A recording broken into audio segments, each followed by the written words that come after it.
What's up, everybody? Welcome into today's DLLS Cowboys podcast on a Tuesday. Familiar faces in the chat before the show even gets going. We appreciate you guys smashing the like button on your way in. We have all the things you need to know about your Dallas Cowboys as we do every day here on DLLS. Hello, good morning, good afternoon, good something, whenever you watch this or hear this. My name is Jeff. Next to former Cowboy wide receiver Jesse Holly. Oh, Jesse Holly went 77 yards. It must be a reality show. And my buddy Mitch said to make sure that I told you, Jesse, to shout out Orlando Scandrick, whose birthday he said is today. I didn't look it up, but he said he knew that you would care and you'd be excited about that. I care. I do. Next to Jesse is the greatest beat writer in the history of the Dallas Cowboys, Mr. Clarence Hill.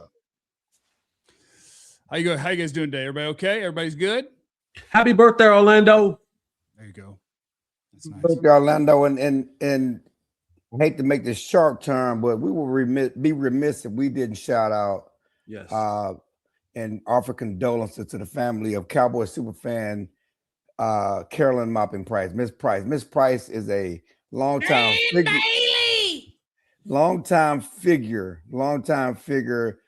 big super fan. She probably should have won Cowboy Fan of the Year at least once during that contest. But no Cowboy has come through here. And I know, Jesse, screaming your name, Quincy, Jesse, as you came through training camp, came out on the practice field to really close with the Jones family. She succumbed to lost her battle with cancer yesterday. And so if you've seen social media pages, all the TV stations, newspapers are writing stories and obits about her because she had that type of impact. She's a legendary Cowboy fan.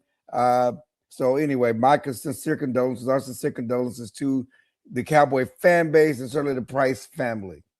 Yeah, absolutely, Clarence. Definitely. Our thoughts and prayers go to the Price family. And I was sitting here this morning thinking about it, and I'm just like, Miss Price, she was a larger than life figure. So I know when she got to the pearly gates of heaven, she was like, Jesus, I'm here with my cowboy colored palace. Jesus, Peter's messing with me. Yeah. So if you've been to any Cowboys training camp practices, you definitely heard that voice. Games. She is a figure that has been a part of the Cowboys culture for a very long time. And yes, she will be missed. Our thoughts and prayers go out to the Price family. And now we move it ahead into our Cowboys news of the day, which is that the Cowboys are about to have a bounce back season. The reason that I know that is because Sean Lee told me that yesterday. Is he coming back to play? Is he coming back to play linebacker? I think that's the natural starting point. Would Sean Lee have been better than the Cowboys linebackers last year? Here's Sean Lee. They're going to bounce back and have a huge year. He said that they have and are going to have the talent, and I'm going to go with the second half more than the first half, to be a competitive defense. Would Sean Lee have been the best middle linebacker on this team last year? That's 2-3 years. What are you talking about? And I mean Sean Lee right this second. However, he might be 190 pounds. I don't know. I haven't seen Sean. I know he'd be going in the right holes. I mean, I know he'd be sniffing out the right play. Come on, Jeff. I mean, come on, Jesse. You're right. Come on, Jeff. Come on. We talking about football. We're talking about football. They got holes, the A gap, the B gap. There are holes. We just ripped K9 for not hitting the hole. That's my bad. Way too early in the show for that nonsense. That's my bad. That's my bad. That's my bad. Help me out. Come on, continue your point, man. Go ahead. Continue your point. I'm sorry. But when I read the story and I saw the headline, he said they had the talent. So it's a larger conversation. Because Randy Moss and Deion Sanders says only players should vote for the Hall of Fame because them writers don't know what they're talking about. And then Sean Lee comes out and says they have the talent. Do the players know what they're talking about all the time? Okay. So that Do they know what they're talking about all the time? Come on. That is an interesting topic because as a guy, like dismissing the people who were like in the room and lived the life is not something I would ever mean to do.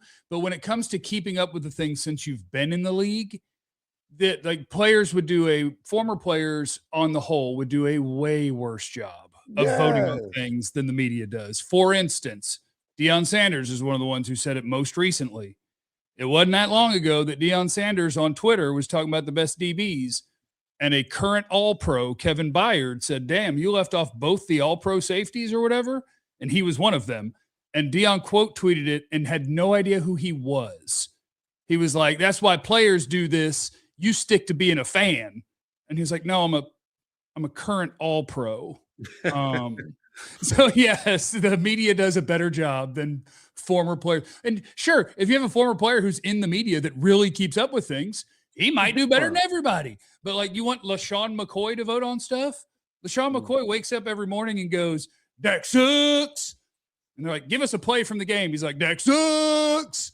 And it's just like, okay, so that's what we're going to do here. So yeah, you don't need players voting on things. Yeah, but Sean Lee talked and says positive things about the organization because he's still a Cowboy fan, but we got to take it with a grain of salt. When he says they have the talent, they're going to battle. Based on what? Well, my favorite former Cowboy, it's probably two that are the most famous for this, although you see one more often than the other now.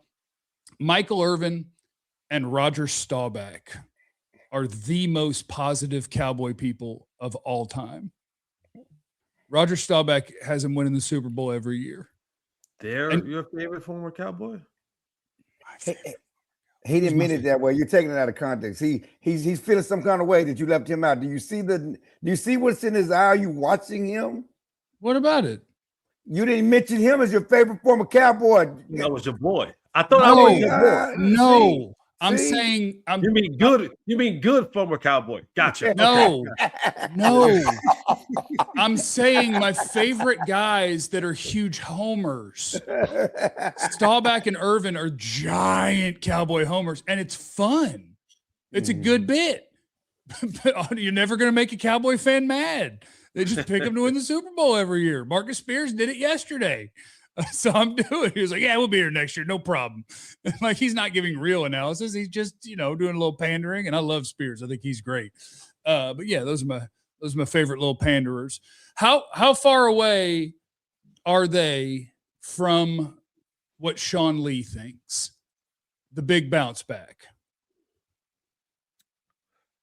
If done right, not far at all. Right. Like if done right, because we all will agree this is one of the most prolific offenses in football. It can go up against any other offense in the league. And that's athlete for athlete. That's, down for down. This offense can go up against just about anyone. It's all about what are you willing to put into the offseason of resources to get this defense to be middle of the road. And then you have to pray for health. Right? Because I can say today that this offense is prolific. And if in August 17th, Dak loses a toe in a lawnmower accident and he's out for the season, I'm just saying, come on. Then that puts them in a very different situation, right? But all things being equal, the bounce back in theory is not that far away. And this is not me, Michael Irvin or Roger Staubach or Nate Newton pandering. This is me being a realistic human being. Is you have the ability, both money-wise and both player-wise, to go out there and to have a huge bounce back. It's all a part of do you want to? Because if you don't want to enough monetarily, then we're far, far away. If you're going to still operate like this is 1996, then it's the Grand Canyon. That's how far away that we are. It's California to New York City. But if you are saying to yourself this offseason, we're going to truly crack the budget or whatever the budget he said, then the bounce back. We're going to bust the budget. Whatever he said. The bounce back is not that far away. The players aren't currently here right now. That part, I don't agree with Sean Lee. I'm with you on this, Jeff. I don't know how much football Sean Lee is consuming. Like outside, I think Sean Lee is one of those dudes that once he retires, he got so far away from the game that He may peek in every now and again, but he's not doing it on a day-to-day basis. He's not in the trenches about the information, the players, all that kind of stuff. So I think Sean Lee is a dude who's living a fantastic, well-deserved non-football life. I highly doubt Sean Lee is a guy who is checking out the waiver wire, roster depth, injury. You think he's watching tape every Monday morning on what the Cowboys did on Sunday? I highly doubt it. I think Sean Lee is somewhere with his old lady and just enjoying the fruits of his labor, of his 10-year labor.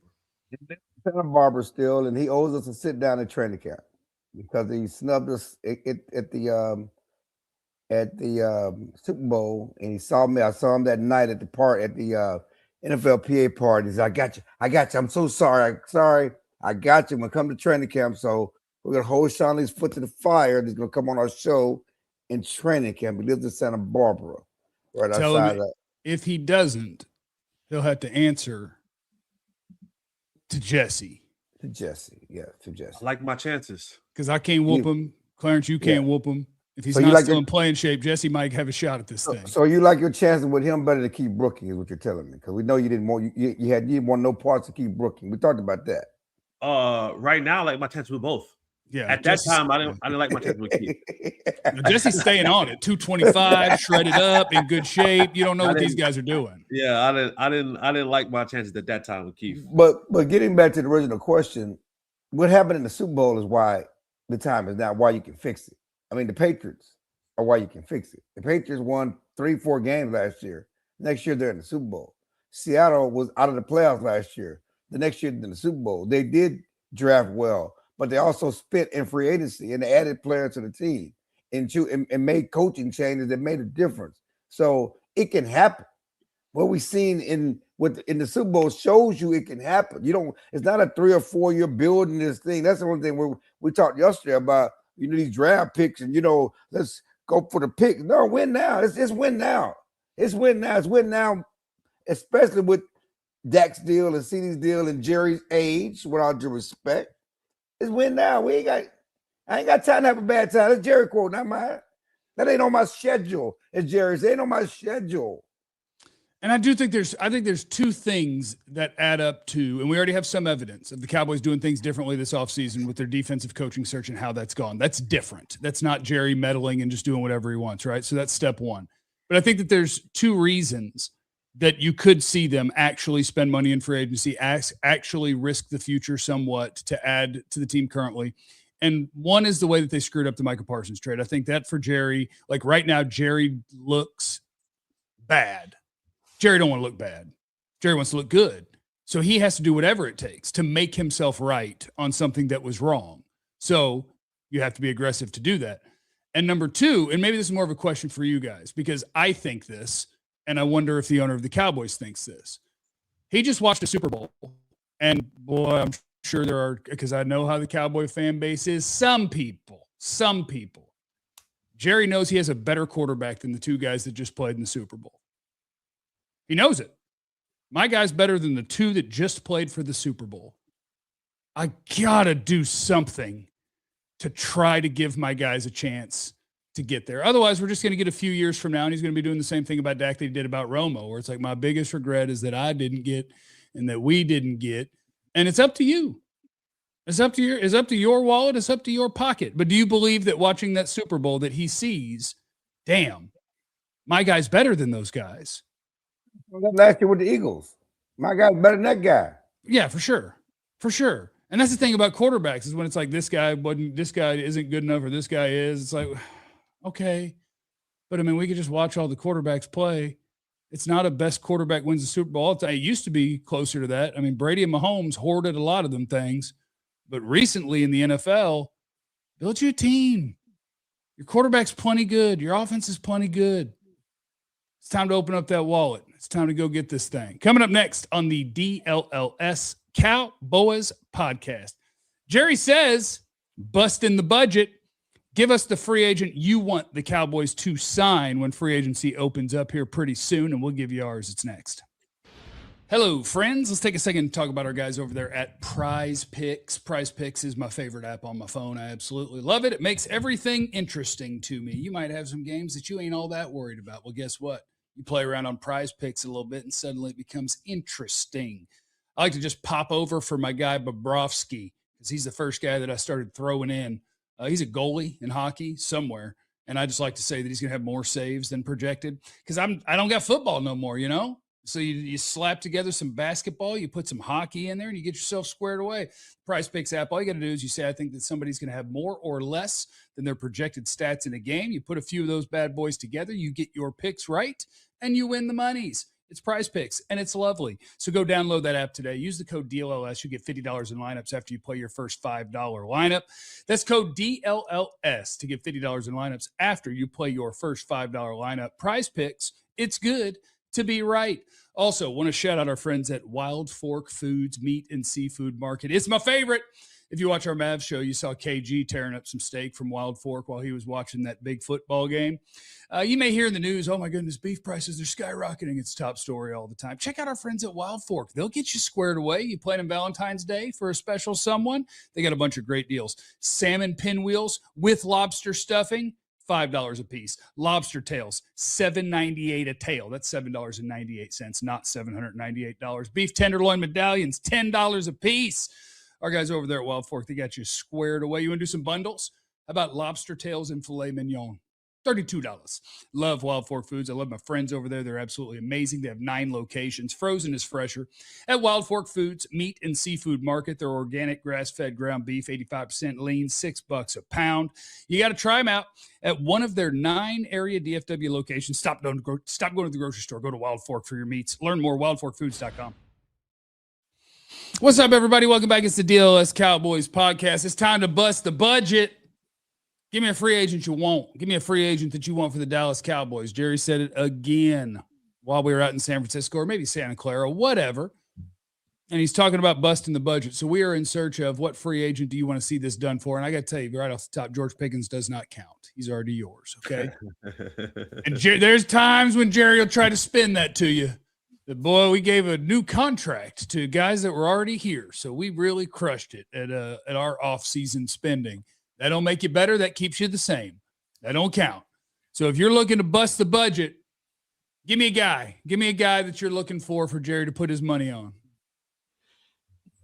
It's just the obvious one. It's Max Crosby. If we're gonna do that, let's do it. Let's get the young guy in the prime of his career. Let's go get Max Crosby. He's already under contract. Okay, yeah. So that's not free agency. You're just trying to go. You're trying to trade. Well, you got to trade for him. But I mean, it's the same. It's acquiring somebody that's not on the team. Why are you laughing?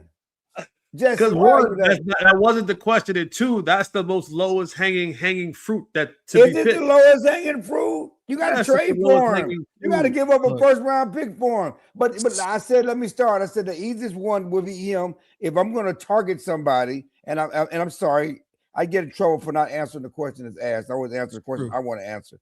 And I think I came up with this segment probably. Jerry Jones Jr. So, okay. Got to put that light in his eye. Answer the question. Odafe Owe, edge rusher, the Chargers. Okay, I guess we should have talked about it before because I tried to be creative and not just say the very best player, and that's the exact name that I was going to go with. You only bust the budget for the best guys. You don't bust the budget. I mean, we're talking about busting the budget, right? That was your other question. Who we going to bust the budget? I got a lot of names that we can add, but I mean, we busting the budget. I'm going to bust the budget for somebody that's worth busting the budget for. I'm not busting the budget and overpaying a guy that's not that good. Yeah, so Odafe Owe is also the same one that I was going to go with because, he just finished his rookie contract. He was on his 5th year, and Baltimore traded him to the Chargers. In the last 12 weeks where he played for the Chargers, 7.5 sacks. The year before that, 10 sacks. When I look at his market value on overthecap.com, it was under $10 million. We'll see if that actually holds up to be true. Because when I'm busting the budget, I'm actually trying to do Jerry a favor here and not just say Max Crosby or Trey Hendrickson or something that I don't know that it's that realistic.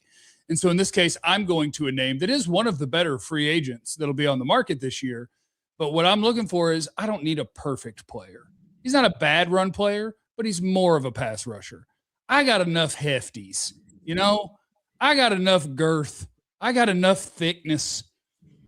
What I'm looking for is juice. I don't need Donovan Ezeraku to be relied upon to be my most explosive pass rusher on this team. So somebody like Owe, somebody like Jalen Phillips, who is just with the Eagles that they acquired. He'll be a free agent. Somebody like that that's probably more pass rusher than complete player. Your job for me is if we get a lead in the game, go get that dude. Because I don't have any of that, and I need that. And honestly, I think you throw in Clowney too if he doesn't have a big market. I need 2 $10 to $15 million edge players so that I can feel good about that group. Because as it stands today, it's Easy-E by himself in that room. I need pressure off of him.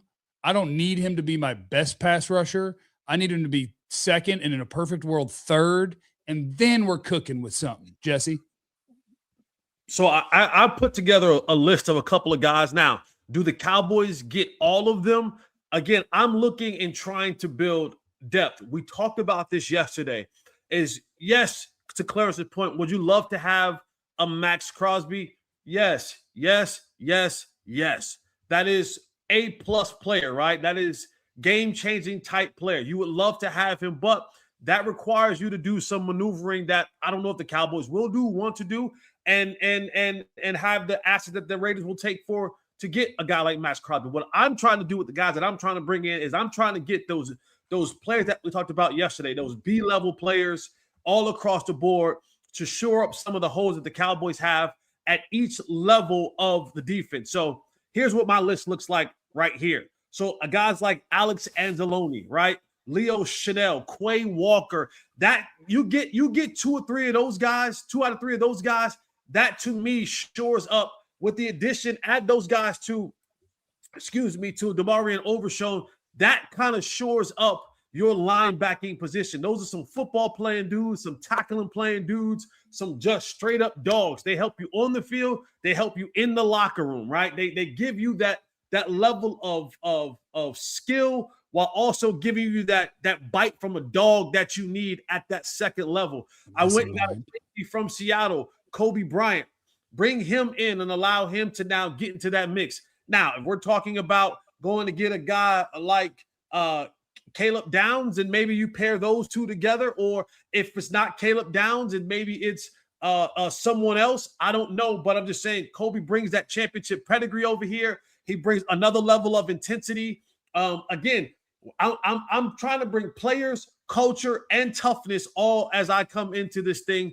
And then is a guy that we had in camp before, Muhammad, who went to Detroit and had a really good season, bringing that guy back for another type depth piece that you can have in that rotation. Had 11 sacks, I believe, last year for the Detroit Lions. And another name that I mentioned on that for me was some might like it, some may like it. But, Joey Bosa is still out there. You know what I'm saying? We're in Texas, baby. Joey Bosa will feel right at home. Bring on Joey Bosa back. Hope that he can stay healthy. Huh? What you say? What do you mean? What do you people mean? Is he from Texas? No, he's politically aligned. He's politically there we go. He's politically aligned for the great state of Texas. It's not like it's 90-10 down here, Like, it's about plus 20-80, about 80-20.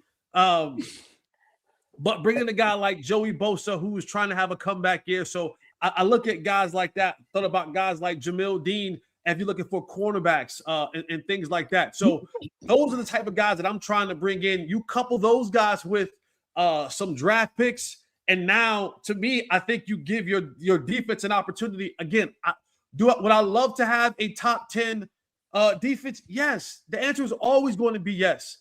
Is that always realistic? No. But if you can give me 15 gets me a couple stops in the game, and I march that offense out there, you go from winning 7 games to winning 11 games. And I like my chances with a defense that's playing at 15, 14 level than the defense is playing 92nd in the National Football League. So those are some of the guys that I'm looking at who I think are more than affordable. You can get those guys, we're not talking about the superstar level guys. We're talking about guys who are affordable, 2-year, 3-year deals that won't break the bank, that gives you the absolute depth that you need at each one of those positions. And again, that's just 5 that I came up with. There could be more. There could have been 10 that I came up with. But of course, you're also going up against other teams in the National Football League who think they may be 1 or 2 players away or looking to add depth to their programs. And so you got to fight with all these different guys in free agency. But those are the guys that I would like to see for the Cowboys to go after, to bring in some stability, some toughness, some culture, some change, some winning. Bring in some winning players that know how to play the game at a winning level. I think that gives the Cowboys a good chance this offseason. Dro No says, hell yeah to Anzalone. We need a Lattimore from the program type player here. What about Nakobe Dean? Guy, that knows the system, come from Philadelphia. He's a free agent. Sure. Too small for you? You like him, okay. Sure. Well, Nakobe Dean, his biggest issue, a lot of those guys that I brought up, I was very specific in I don't want to hurt guys. I don't want to consistently hurt guys, right? Yeah. Because that doesn't, I'm sorry.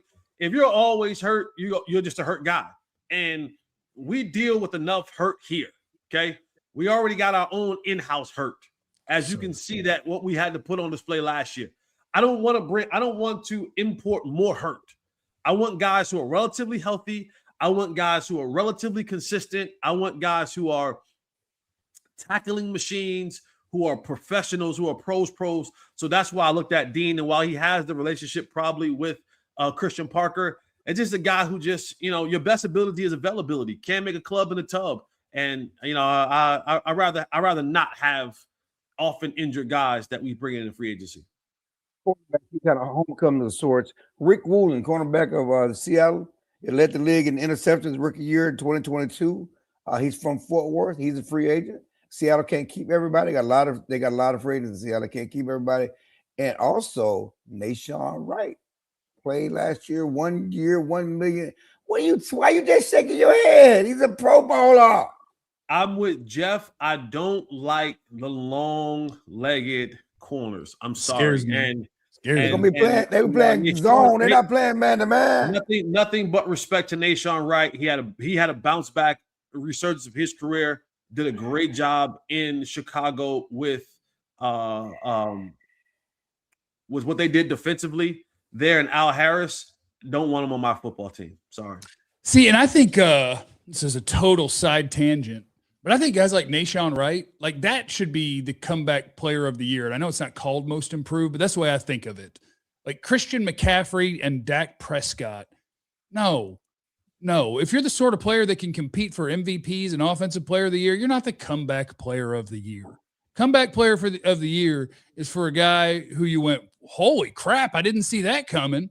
Or, oh, wait, didn't he die last year? Like that's comeback player of the year, not, oh, that really good player got hurt. And look, he's really good again. That shouldn't count.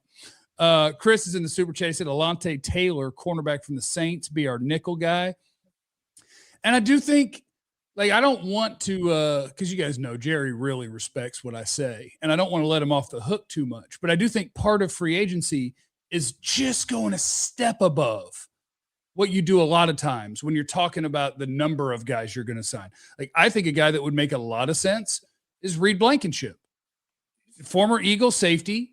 He's fine. He can be one of your 2 starting safeties, and that's fine. And if you need to, and if you is he better than what you got at safety? Absolutely. And I think that's all that matters. And I say this with all due respect. I'm just saying, would those guys been better if they played on that defense? With all due respect. I think they would have performed better than everyone that's currently on this roster, not named Malik Hooker, which makes you a starter, right? So that's all I need. That's all I have to have. And now I go into the draft, and I'm not desperate. If Caleb Downs falls in my lap, great. If I end up with a 2nd or 3rd round pick and there's a guy that I think can take the job of one of these safeties, great. Like some of these things, if you get the top guy, then whoever you bring in, depending what position it is, can be a little bit blocked. But fill your roster at least with, I could play on Sunday, and I'm not, that guy ain't going to get me killed. And now I can draft it clean. And that's all I'm looking for. Because this team isn't struggling for like star talent. You're missing depth. You're missing the ability to go in. If you had to draft tomorrow, the first round is going to be a cornerback and an edge rusher. Has to be. Get yourself out of that to where I have to do something, because that's how you don't add the best players you could on a giant discount in the first round. Get yourself away from what you have to do, and then let's get after it. Coming up next on the DLLS Cowboys podcast, what we know and what we're waiting to find out about this Cowboys new defense under Christian Parker. It's next.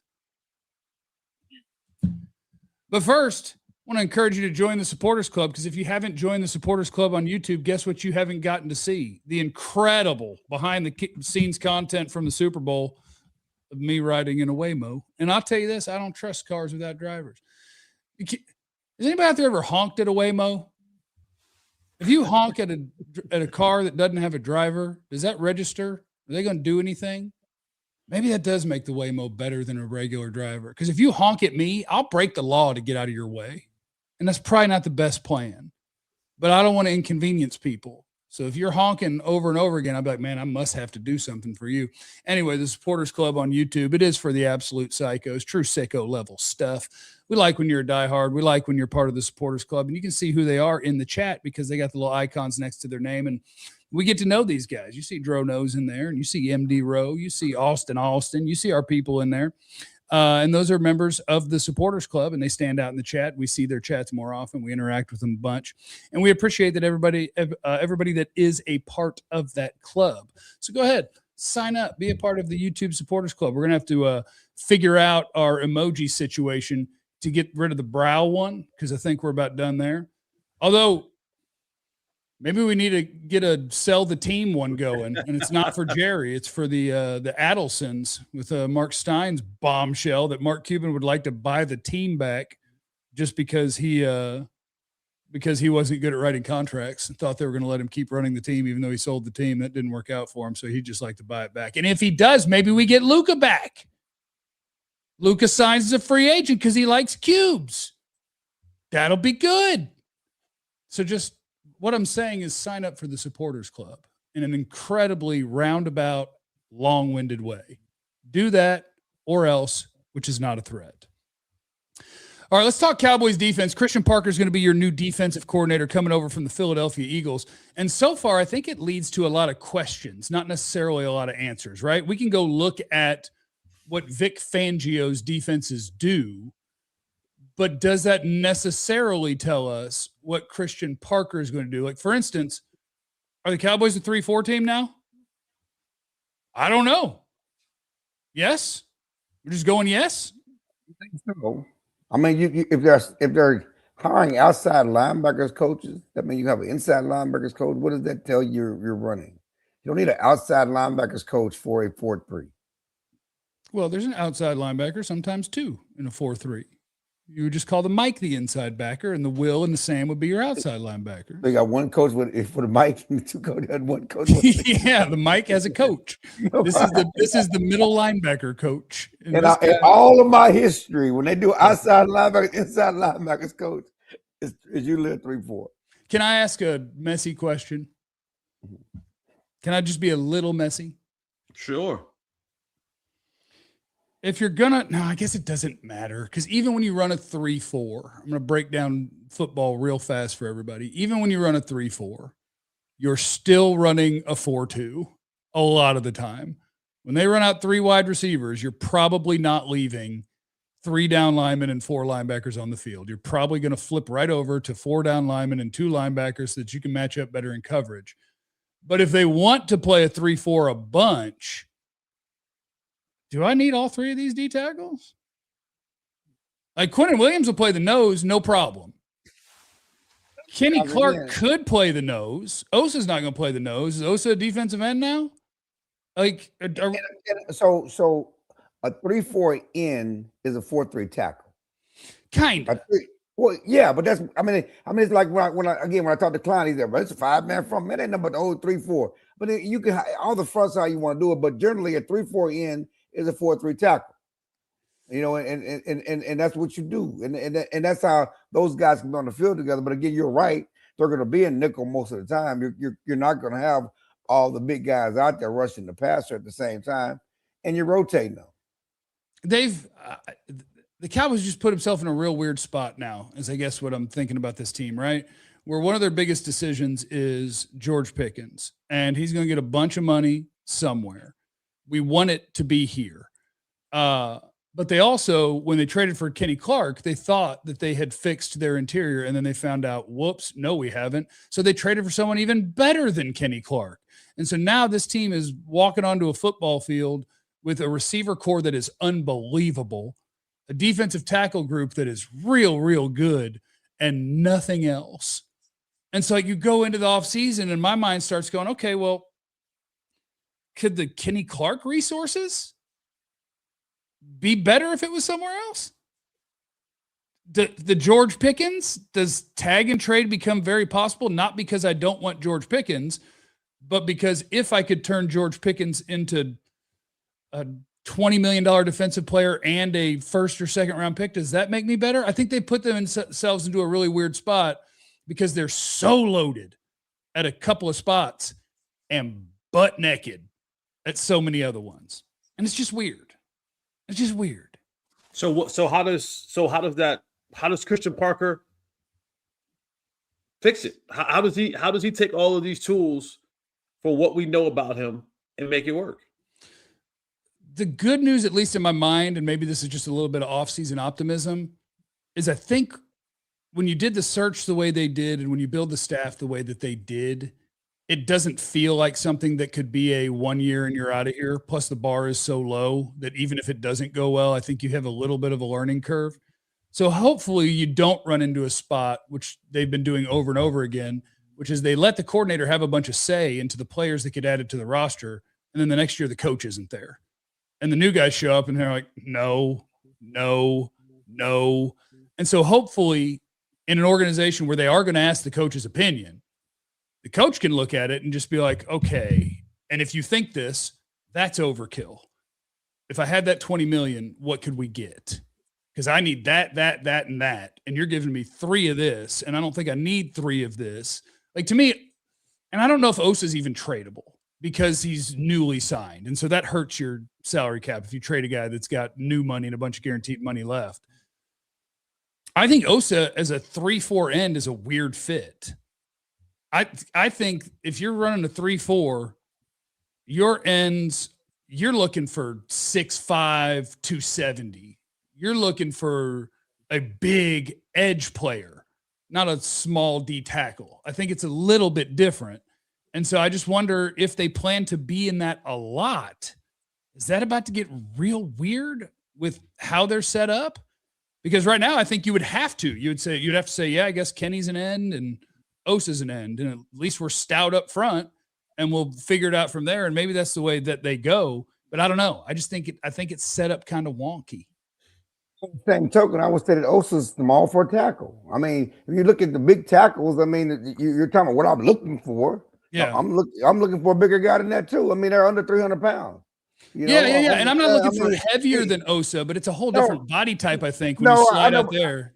I still, when I look at the great defensive tackles outside of Aaron Donald, they also been big behemoth guys, you know, just like the 3-4 end. I mean, you're talking about. They've been bigger guys than what we see in the Osa profile. Yeah. Now, there is some stuff that I like that I saw about Christian Parker today because I'll call him friend of the program, Todd Archer, one of the 3 greatest Cowboy beat writers, because we're still waiting to hear from Christian Parker. And Clarence, you told me that it's just a matter of as soon as the staff is done. So something isn't done, like it's not finalized or there's a job that they're still trying to fill. So it's not quite done. And until then, we don't get to have a press conference with Christian Parker, which I'm waiting for, which means go ahead. I'm sorry. The plan is to have a press conference, what I've been told, when the staff gets done. And so I'm looking at the end of this week, next week, before we go to the combine. If it's not the end of this week, it should be early next week. Okay. And I'll take in anything I can get on Christian Parker. And I thought it was fun in Todd Archer's article on ESPN that he went and found guys that Christian Parker had formerly worked for. And so he went to Virginia State's defensive coordinator, which was where Christian Parker got started as the defensive backs coach. And the words, just the things that he had to say about Christian Parker, like it's what you would hear about just an incredibly respected and experienced coach. Christian Parker was 21 years old at the time that this dude is talking about. Like, and maybe I'm just biting into because it happens sometimes, because hopefully as humans, we're geared to want to be a little bit optimistic, but you know, you go through and you see that, and then it's like, all right. And then we go on to his next stop. And the next guy we're going to talk to is talking about, and this was, I think, Mike Pettin, when he interviewed for a job with the Green Bay Packers. And he talked about what they go through, because they were just looking for a quality control coach. And the way that they designed the interview, where it was like, we want to time crunch it on them. We want to make them get on this computer. We want to make them identify what we want to do versus certain things, draw this up. And like, he made it sound like what they were asking in the interview process was almost impossible. And Christian Parker, he said, oh yeah, that was easy for him. And so like, I'm taking in anything I can on the new defensive coordinator, and everything that I can get so far makes me think that a process that I liked that led to this guy led to a guy that we're going to really like. So I'm fired up. Yeah, no, I read the same story, and Todd did a great job. And you go and interview, and I like the fact that Christian Parker got it started 2 HBCUs, you know, Norfolk State and Virginia State, and then the thing that I've said from the beginning, the guy was a quality control coach 7 years ago. To go from a quality control coach, which is the lowest, it's the entry-level position in NFL coaching, quality control coach. You don't have a position, you just quality control. You go break down some tape and then give it to me, okay? You do whatever. To go from quality control coach 7 years ago to defensive coordinator in 7 years, and I've been covering this thing a long time. I know our coaches have toiled just to get position coaching jobs. Coaches have toiled to get, run game coordinator job.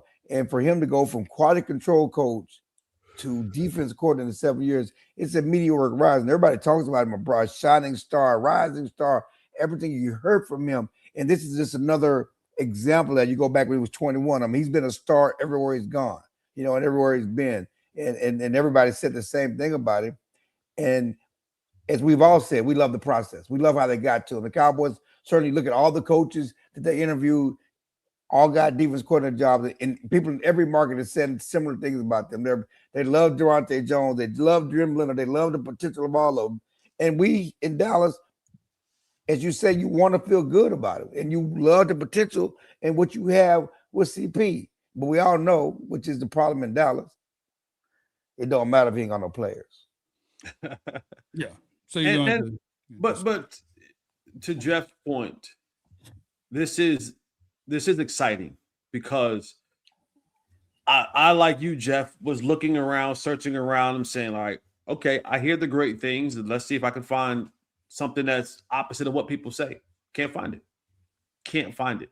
Yeah. It's not out there. And last year I couldn't find good words about my defensive coordinator, no matter how far I looked. Right.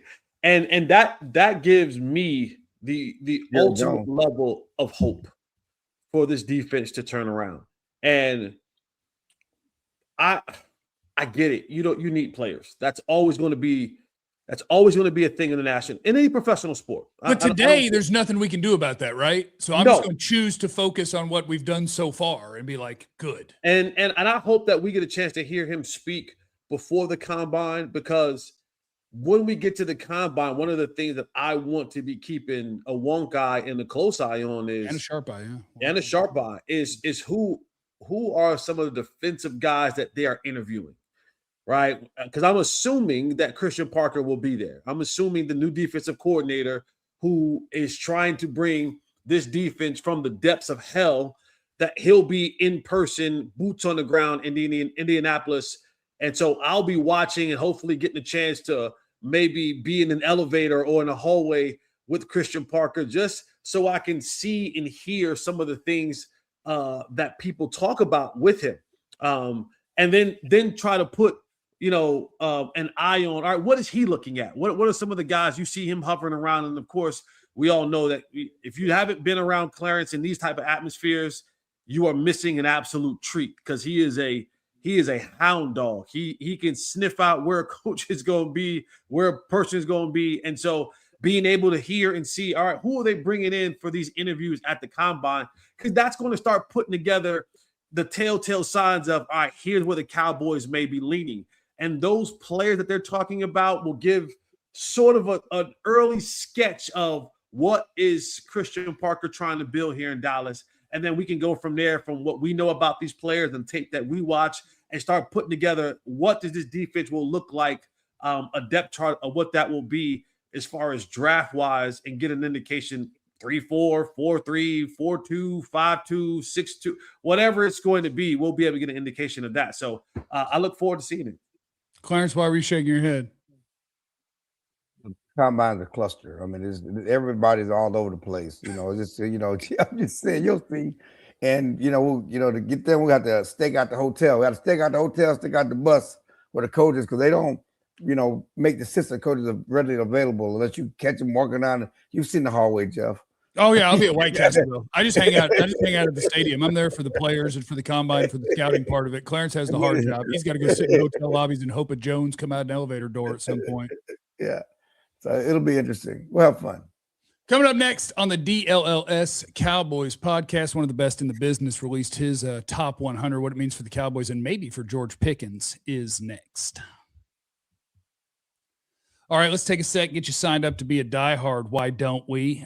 Being a diehard gets you a lot of perks here at DLLS, and you need these perks. You need this in your life. You get when you're signed up to be a diehard, first of all, you get a free T-shirt from the merch store, and you want to get that. And then I know that this is not a T-shirt, but check that out. Pledge allegiance to the flag, Cooper flag, hopefully of Mark Cuban's Mavericks soon, which I think there's almost no chance that happens, but it was fun to at least dream.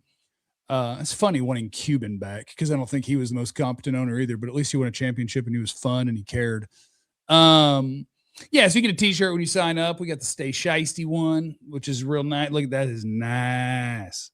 It's nice. And when you sign up to be a diehard, you get a free T-shirt on top of what you're actually signing up for, which is to support your favorite broadcast company on planet Earth. We've got shows every day for your favorite DFW sports team, which is good. You can get that hat, that one right there. Get that hat. You get access to all our premium content about all your favorite sports teams. We got beat writers for every team. We have got you covered. You get the free T-shirt. You get discounts on additional merch, including the hat that I'm wearing, the hoodie that I'm wearing, the hat that Clarence is wearing. You get squared away with things of that nature. And then you get to pop into our Discord as well, which is for us and you, fellow diehards, where you can talk about all sorts of stuff. Let me see. Do I have Discord? Is Discord going to make me log in, or can I pop in there and tell you what all the different channels are? I think I'm going to be able to pop in here. Bang. DLLS sports server, diehard chat, merch, video games, movies and TV, Cowboys, Stars, Rangers, Mavs, Olympics, motorsports, wrestling, positive vibes, books, food, all those different things. When you're signed up to be a diehard, so get up in there, get you a T-shirt, get discounts on all the other stuff, and we sure would appreciate it. And if you don't, I will hunt you down for a handshake with consent. It is the DLS Cowboys podcast. So one of my favorite draft people, I didn't even tell you, when you're signed up to be a diehard, you get access for NFL draft season. It's great because you get access to Fran Duffy's stuff, right? Best in the business. And then you get all of his scouting reports and all of his rankings. And there are other guys in the business that I really respect as well. And one of them is Dane Brugler. He's one of the best in the business. Love Dane. I've been waiting because I watch tape on these guys, and the only thing you have to go on is other people's rankings to figure out who you're going to watch at first, right? And so I wait as people's rankings evolve as you get towards the combine, and they'll tweak a little bit after the combine. So I wait around for Dane Brugler to go past 50, and he dropped his top 100 this morning, and I was cruising through it. And I just keep coming back to the same thing, that it's a wonky draft and the Cowboys are in a wonky spot because you picked 12th, right? All right. Here's your top 12 players. Arvell Reese from Ohio State, number 1. And he's a guy that is going to have value rushing the passer. So the odds of you having a shot at him are pretty much 0. Fernando Mendoza, he's probably going number 1 overall. Jeremiah Love is a running back. He's 3rd. Caleb Downs is a safety. He's 4th. Sonny Styles is a linebacker. He's 5th. David Bailey, Texas Tech pass rusher, is a pass rusher. You ain't going to get him. Mansour Delane, the corner, is 7th. Spencer Fano, the Utah offensive tackle, is 8th. Reuben Bain, pass rusher, is 9th. Carnell Tate, Ohio State receiver, is 10th. Francis Maui Noah is 11th out of Miami. Jordan Tyson, wide receiver, Arizona State, is number 12. If something doesn't change with this team, the Cowboys could end up in a real wonky spot. And we've talked about this before. You could get on the clock, and the best players available to you could be at positions the Cowboys aren't willing to take. Like, are the Cowboys willing to take an offensive lineman if he's the best player available? Because there's a chance you get to 12 and none of them have been picked. Will they pick one? The Cowboys still need a left tackle, like the Tyler Smith experience. Will they admit that with all their other issues? Will they admit it as far as like replacing him with a premium pick? No, I don't think so. Let's see what they're doing for agency. If they bust the bank of agency and get a pass rusher and get some cornerbacks, that will allow them to be freer in the draft to take the best player. That's a good point. I think that's probably my most important takeaway is that because as it's set up right now, there's a good chance you're looking down the barrel of our best player as an offensive lineman or a wide receiver. And the odds of them taking a wide receiver have to be 0 unless, which keeps bringing me back to what Jerry loves, Cowboy content. There's a chance it makes sense. They're going to franchise tag George Pickens out the gate. If you get in the draft and the best player available, you say that's the 7th best player in the draft. He plays wide receiver. It's our best player. Next best player is number 12 or 13. Do you owe it to yourself to pick the best player and say we can use George to do other things for our team? I don't know. I'm not a fan of trading your best players. I think it's almost always a bad idea. But if you think you could replace 80 to 85% of his production, parlay him into a draft pick that could start for you at corner or linebacker or whatever, and have money laying around, maybe. I think Austin 140 makes a great point. Cowboys need defense needs 5 starters at least, and they only have 2 picks in the top 100 picks. So I love that idea, and that makes it even more imperative that they win in free agency, because when you start getting past the 100 picks, you kind of start floating away from guys being starters on the football team, right? And so, and that's why every single scenario, and I don't get why people get upset at us for having the conversation about, man, we all want George Pickens to be a Cowboy, but talking about trading guys like trading George Pickens or trading a guy like Kenny Price to get potentially more picks in that top 100, I don't know why that's off the table for a lot of people in having the conversation. What that can bring back for you will allow you to maybe be able to pick earlier or bring back those things. But to Clarence's point, is the aggression in free agency might be forced into it, because after the first round, we don't really have any more picks that are truly in the starter selection. Yeah. Those guys are more depth pieces, and if they happen to pop for you, then great. But more so when we start getting to that 3rd and 4th and 5th round, those are rotational pieces. You don't get too many starters from those. And I'm not saying that starters can't come from those. So don't be like, well, this guy was a starter. I'm not saying that. Overall, guys who will go in the 3rd and 4th and 5th round, usually more rotational guys in 1st and 2nd round guys who are more surefire starters. So having only 2 picks in the first 100 selections, it opens up the door for all of that conversation, because all of it is viable. If we're talking about winning now, then it's necessary that you have the conversation. Not that you have to have the action behind it, but it's necessary that you lay out. And that's the thing. That's what we're trying to get at. If you're talking about winning now, then you have to have every single conversation there is and all the variables that are put out in front of you so that you can make the best selection on what happens to win now. And if that means signing, trading George Pickens or trading away a guy like Price or whatever it may be, not saying that you have to pull the trigger on it, but definitely saying that you shouldn't wait until the 29th hour to then like, oh, let's have the conversation. That should have already been talked about, lined out, got consensus for those who need to get consensus on those certain things. And now when we sit in that position, if it's time to hit the button, we are not second guessing ourselves because we have went through every single scenario to figure out what works best for us and how it can get us to the next step of winning now, opposed to this thing being pushed down the road. Chill. You got nothing. You're just sitting there. You're just sitting there with that look. You just gonna go with that look. Who is Price? That's Kenny Clark. People misspeak all the time, buddy. Excuse me. Kenny Clark. People misspeak all the time. Excuse me. Mugalera. Kenny Clark. You said Kenny Price and you came back to Price. I'm like, what's Price? Yeah, I don't even know. Well, maybe that was out of reverence because he has Miss Price on his mind still. And he would give the best wishes to her Kenny friends. Clark. Excuse me. Kenny Clark. Where was I going? Yeah, so I think it could be a wonky draft for them, which is why I also think I'm just really pulling for, and this is very weird for me and it's new for me, so go easy on me. I'm really pulling for one of the non-premium positions where you can take the best player off of the board, which for Dane Brugler, that is number 4 and 5 in this draft. For me, it's even higher. But Caleb Downs, the safety at Ohio State, Sonny Styles, the linebacker at Ohio State, having the ability, and this is something that is a Cowboys thing. They do like being a team that takes the first of something. And, picking where you pick, a lot of times it means that it may not even be a premium position.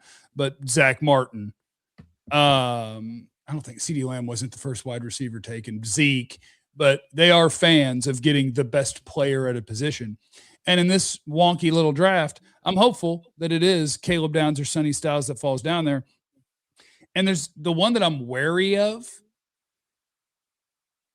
His name is Keldrick Falk at Auburn. He's 15th on Dane Brugler's top prospects and 15th while playing an edge rusher position, can get you picked in the top 12. And if you're going to a 3-4, I drew you the physical profile of what I think a 3-4 defensive end, what you want him to look like. Keldrick Falk is 6'6", 270. He is the prototype. It goes back to the age-old conversation that we talked about when Bill Parcells came here and he valued Marcus Spears over DeMarcus Ware because Marcus Spears was a 3-4 end. He fit the profile. He was wrong. He was wrong. But I'm just saying, you wanted that size profile. And so Parcells was so far, I'm going to 3-4. I need Marcus Spears because he fits what I want to do. And he was gung-ho about getting him over DeMarcus Ware. Yeah. And Jerry won that. And Jerry won that fight and was right. Yeah. Yeah. And they got them both. Yeah. And they got them both, and it worked out fine. Yeah. And the thing, and that's the thing about the NFL draft that I think makes it so interesting, so intriguing, and so fun is you take a guy like Ruben Bain, who is 6'2", 6'3", 275. It's a weird build for a guy that plays the edge. He just destroys everyone. He's a monster. And there will be NFL teams that'll look at this 6'6", 275 or 270 pound guy at Auburn, and that looks right. And so, and he's really young. So the tools are there that I can picture the dominant player because he's put together exactly the way that I would draw it up. And so I can see it. And I just think that name is one the Cowboys need to know, because if you are going to be going to a 3-4 and you are picking in a range where the guy could go, I think he's absolutely not the sum of his individual parts at this point. It's more of a, what could he be in 2 or 3 years? But it's a name Cowboy fans need to know, because if you're going to a 3-4, that's a prototype. That's what it looks like. And coaches are cocky. That's what I think. Coaches are cocky. Whatever the tools are, he's like, yeah, I can complete that package. That's what I do. I'm a coach. I'll develop that and turn him into a monster. Doesn't happen all that often, but it's what they believe. Let me see here. All right. We appreciate you guys coming to hang out with us. We always do. Please smash the like button on your way out. Your support of us here on this program is show appreciated. Make sure you're following DLLS Sports on YouTube. And remember, you have no idea what anybody's going through. So be cool to everybody. We love you. Be easy. Eliminate the contingency. Right. We all silly like